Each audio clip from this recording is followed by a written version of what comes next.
এই ভিডিওতে প্রিজমের মধ্যে দিয়ে কোনো একটা আলোকরশ্মি প্রতিষ্ঠিত হওয়ার পর তার যে চ্যুতি ঘটে সেই চ্যুতির রাশিমালাটা নির্ণয় করব। সেই চ্যুতি কোণের বা কৌণিক চ্যুতির আলোকরশ্মি সেই কৌণিক চ্যুতির রাশিমালাটা নির্ণয় করব। তো বেসিক্যালি এই জায়গাটা দেখ, আমি ধরলাম এই কিউ বিন্দুতে পি পথে এই সোর্স থেকে একটা আলোকরশ্মি এসে এই কিউ বিন্দুতে পড়লো, ঠিক আছে। এবার আমি প্রিজমের এটা একটা একটা একটা টুকরো আর কি, মানে ধর যদি এই প্রিজমটাকে নেওয়া হয়, প্রিজমটাকে এই মাঝ বরাবর আমি কাটলাম, একটা টুকরো নিলাম, তো এই পোর্শনটাকে আমি এখানে এ বি সি দিয়ে ধর ডিনোট করলাম, ঠিক আছে। তাই দেখবি ওখানে বলা আছে এ বি সি প্রিজমের একটি প্রধান ছেদ। এবার একটি প্রধান ছেদের মধ্যে এ বি হলো একটা প্রতিসারক তল, এসিও একটি প্রতিসারক তল, এই বিসিটা কি, এই বিসি হচ্ছে প্রিজমের ভূমি, এই বিসি প্রিজমের ভূমি। ধরলাম এ বি একটি প্রতিসারক তলের উপর এখানে পি বিন্দু থেকে একটি উৎস থেকে একটি আলোকরশ্মি কিউ বিন্দুতে আপতিত হলো। এবার এ বি তলে আমি একটা কি ড্র করব, আমি এ বি তলে একটা অভিলম্ব ড্র করব। আমরা জানি প্রতিসরণ সূত্র অনুযায়ী একটা অবিলম্ব ড্র তো করতেই হবে আপাতত বিন্দুতে। সেই অবিলম্বটা হচ্ছে এন কিউ ও। এবার এখান থেকে কিউ বিন্দু থেকে প্রতিষ্ঠিত হয়ে গেল, যেহেতু এটা বায়ু মাধ্যমে রাখা আছে, এটা বায়ু মাধ্যমে রাখা আছে, এটা নিরেট কাচ মাধ্যম। তো বায়ু মাধ্যম থেকে যখন লঘু মাধ্যম থেকে ঘন মাধ্যমের দিকে যাচ্ছে, তখন কি হয়ে গেল, অবিলম্বের দিকে কিছুটা সরে আসলো। তো সরে আসার পর কিউ বিন্দু থেকে ওই আলোক রশ্মিটি এস বিন্দুতে এসে আপতিত হলো এই পথে। এস বিন্দুতে যখন আসলো তখন এই ক্ষেত্রে এটা আপতিত রশ্মির মতো কাজ করছে, আর সেটা ঘন মাধ্যমে রয়েছে, কাচ মাধ্যমে।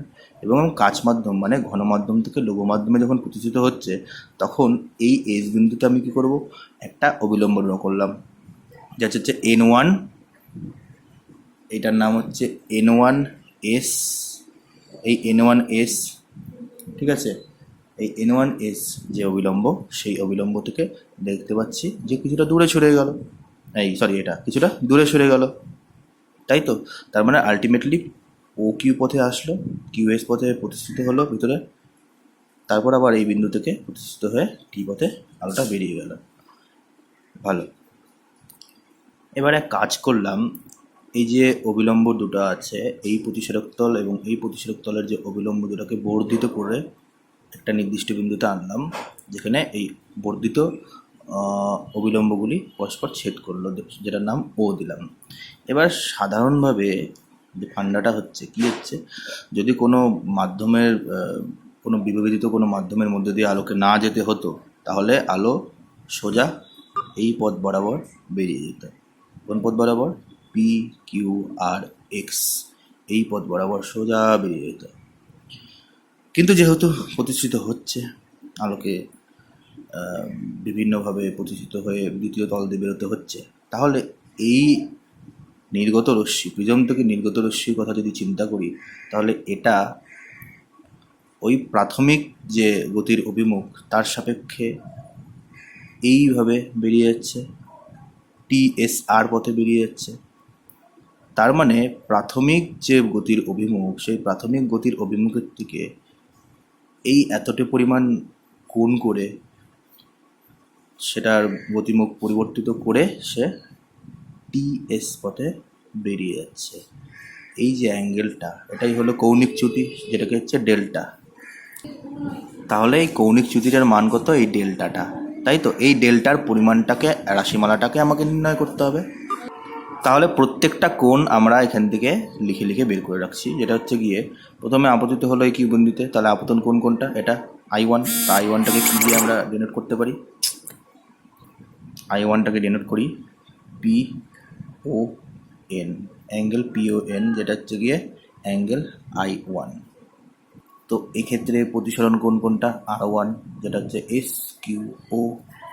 তাহলে এস কিউ ও আর ওয়ান, এস কিউ ও আর ওয়ান, এটা হচ্ছে গিয়ে প্রতিসরণ কোণ। আবার এই রশ্মিটা যখন এই এস বিন্দুতে এসে আপতিত হলো, তখন এখানে আপতন কোণটা কত, এই যে R2, ছোট্ট করে বোঝা যাচ্ছে না, একদম ছোট্ট হয়ে গেছে ড্রয়িংটা। এই R2টা ক্ষেত্রে আমি আপতন কোণ ধরলাম R2, সেটার মান কি বলা যায়, QSO বা OSQ, যা খুশি বলতে পারি। QSO বলবো কারণ এদিক দিয়ে আমরা ডিরেকশনটা দেখাচ্ছি, তো QSOই ধরলাম। তো QSO হলো R2 আপতন কোণ, এবং প্রতিসরণ কোণ কোনটা, প্রতিসরণ কোণ হচ্ছে গিয়ে TSN1 বা N1ST, ঠিক আছে। তো এখানে লিখলাম QSO R2 ইজিকষ্ট আপতন কোণ, TSN1 I2 ইজিকষ্ট প্রতিসরণ কোণ। এই যে আমাদের R2 এই রশ্মিকে আপতিত হওয়ার পর এটা আপতন কোণ, এটা I1 প্রতিসরণ কোণ, TSN1। এবার আমি যেটা বললাম তখন, এই যে এই জায়গাটায় এটা কি কৌণিক চ্যুতি, যেটাকে আমরা ডেল্টা দিয়ে রিপ্রেজেন্ট করব। এই অ্যাঙ্গেলটাকে কী নাম লিখতে পারি, XRT, অবশ্যই XRT, কারণ আমার প্রাথমিকভাবে আপতিত আলোক রশ্মির প্রাথমিক পথটা কী থাকার কথা ছিল, PQRX, পথে না গিয়ে গেল কোন দিক দিয়ে, RST। তো কৌণিক চ্যুতি কত হলো, XRT। তা আমি লিখতে পারি অ্যাঙ্গেল XRT ইজিকস টু ডেল্টা। এইবার আসবো এই লাইনে। আমরা জানি যে ত্রিভুজের, এখানে একটা ত্রিভুজ ওঠানো হয়েছে না, এই যে RQS একটা ত্রিভুজ, এই ত্রিভুজের বহিস্থ কোণ কোনটা, কিউআরটাকে যদি বর্ধিত করে x পর্যন্ত টেনে দেই তাহলে বর্ধিত কোণ হচ্ছে XRT। এই XRT হচ্ছে এই ত্রিভুজটার বর্ধিত কোণ আর বহিস্থ কোণ, এবং এই বহিস্থ কোণটা আমরা কি জানি, ত্রিভুজের বহিস্থ কোণ তার বিপরীত অন্তস্থ কোণ। এর বিপরীত কোণগুলো কোনগুলো, এগুলো বিপরীত কোণ, এটা অবশ্যই বিপরীত কোণ না, তিনটাই তো কোণ থাকে, তার মানে বিপরীত কোণ কোনটা হবে, এই দুটো হবে। বিপরীত অন্তস্থ কোণের সমষ্টির সমান ইজিকস টু এই কোণটা। তাহলে এই অ্যাঙ্গেলটা আর এই অ্যাঙ্গেলটা এদের যোগফল কী হবে, XRT, ঠিক আছে। তো আমরা লিখতেই পারি অ্যাঙ্গেল XRT ইজিকস to angle RQS and RSQ, এই দুটো কোণের সমষ্টির সমান। এইবার আমার তো এই কোণের মান জানা নেই, এই কোণের মান জানা নেই, জানি হচ্ছে এই অংশটা, এই কোণটার মান, আবার এক্ষেত্রে এই কোণটার মান জানি, এটার মান জানি না আমরা। তো এইটাকে আমি R1 দিয়ে রিপ্রেজেন্ট করব কিভাবে, তাই তো। তাহলে এই RQSটাকে আমরা কীভাবে রিপ্রেজেন্ট করতে পারি, দেখ এই যে এটা টোটাল কোণ ধরলাম RQO, এক্ষেত্রে এখান থেকে যদি আমি SQO বাদ দিই, এই কোণটা বাদ দিই, থাকবে এই পরিমাণ কোণটা। তাহলে লিখতে পারি RQS মানে RQO মাইনাস SQO হলো। এবার একইভাবে এই RSQকে কী লিখতে পারি, এই RSQ, এই যে অ্যাঙ্গেলটা আছে না এই ত্রিভুজের, একটু ভালো করে দেখিস তোরা, হ্যাঁ, এই যে অ্যাঙ্গেলটা, এই অ্যাঙ্গেলটার ক্ষেত্রে আমরা এটাকে কীভাবে রিপ্রেজেন্ট করতে পারি, এই টোটাল কোণটা কত, RSO, আমার জানা আছে কোনটা, QSO। তাহলে RSO থেকে যদি QSO বাদ দিই তাহলে আমরা RSQ পাবো। তাহলে আমরা লিখতে পারি অ্যাঙ্গেল RS আর কি ও, তার মানে angle RSO minus angle QSO করলে আমরা RSQ পাচ্ছি, এই যে RSQ এটা পাচ্ছি। আবার আর একটা জিনিস দেখি, এটা হচ্ছে বিপরীত কোণ I1, এই অ্যাঙ্গেলটাই, এই কোণটাই RQO এর সমান, তার মানে আমরা লিখতে পারি RQO মানেই I1। তাহলে RQO থেকে আমি কি বাদ দিচ্ছি, SQO, RQO থেকে SQO বাদ দিচ্ছি, RQO মানেই আমাদের আপতন কোণ PON I1, এই পরিমাণ কোণটাই এই পরিমাণ কোণটা, তাই তো। তাহলে RQO মানে I1 মাইনাস SQO মানে R1, তো আমি এটাকে লিখতেই পারি angle I1 minus angle R1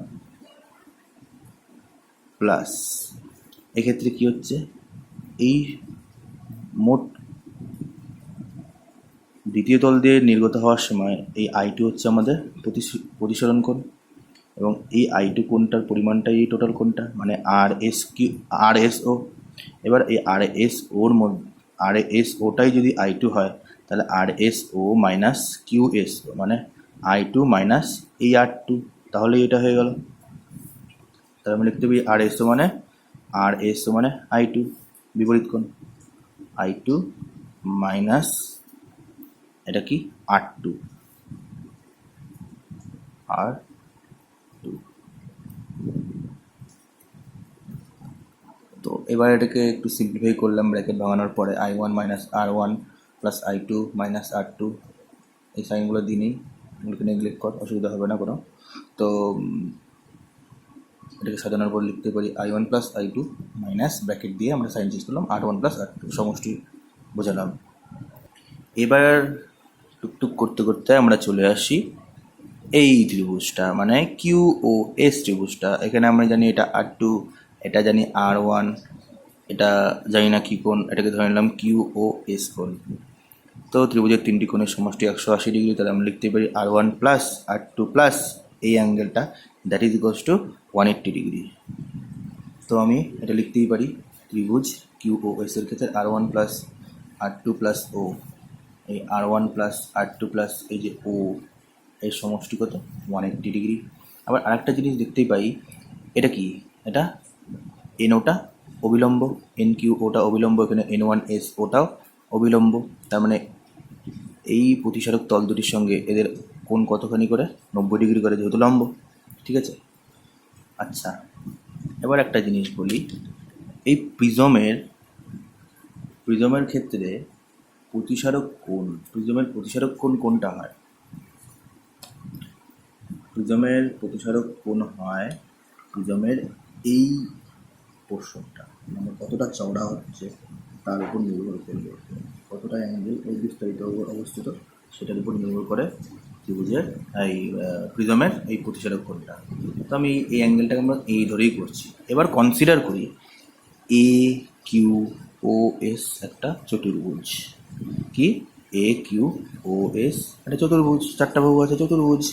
তাহলে আমরা বলতে পারি চতুর্ভুজ এ কিউ ও এস এর অ্যাঙ্গেল এ কিউ ও, যেহেতু এটা লম্ব অবিলম্ব, তাহলে এ কিউ ও এটা কত 90 ডিগ্রি, আবার এ এস ও এটাও কত 90 ডিগ্রি, তাহলে A Q O is equals to A S O is equals to 90 degree, এটা লিখলাম।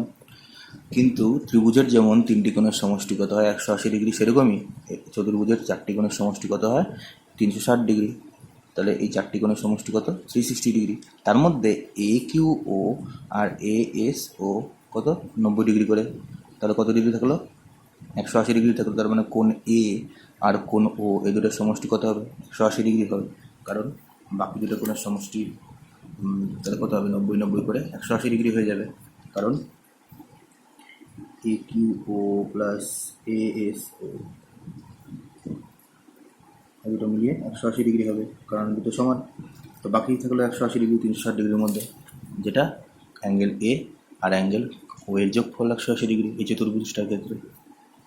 তো আমরা লিখতে পারি angle A plus angle O is equals to 180 degree. তো এটা পেলাম। আর আগে আমরা পেয়েছিলাম কত, angle R one plus angle R two plus angle O is equals to 180 degree. তো এই দুটোকে যদি কম্পেয়ার করি তাহলে এখান থেকে আমরা কম্পেয়ার করলে পাবো এই R one R two is equals to angle A. সুতরাং লিখতেই পারি angle A is equals to angle R one plus angle R two. এবার চলে যাই ওই প্রথম সম্পর্কে, যেখানে কী ছিল, যেখানে এসছে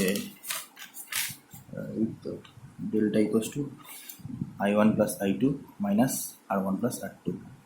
এই R one plus R two মানে কি এ, তাহলে লিখি delta is equals to I one plus I two minus R one plus R two.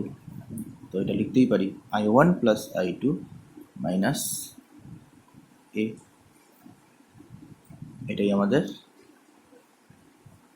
কৌণিক চ্যুতি বা চ্যুতিকোণের রাশিমালা প্রিজমের ক্ষেত্রে, যখন প্রিজমের চ্যুতিকোণটা এ দেওয়া থাকবে এবং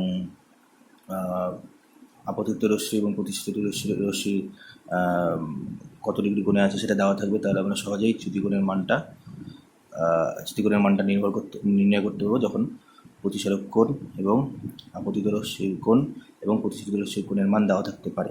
তাহলে এবার এই ঘটনাটা আমরা কোথায় অবজার্ভ করলাম?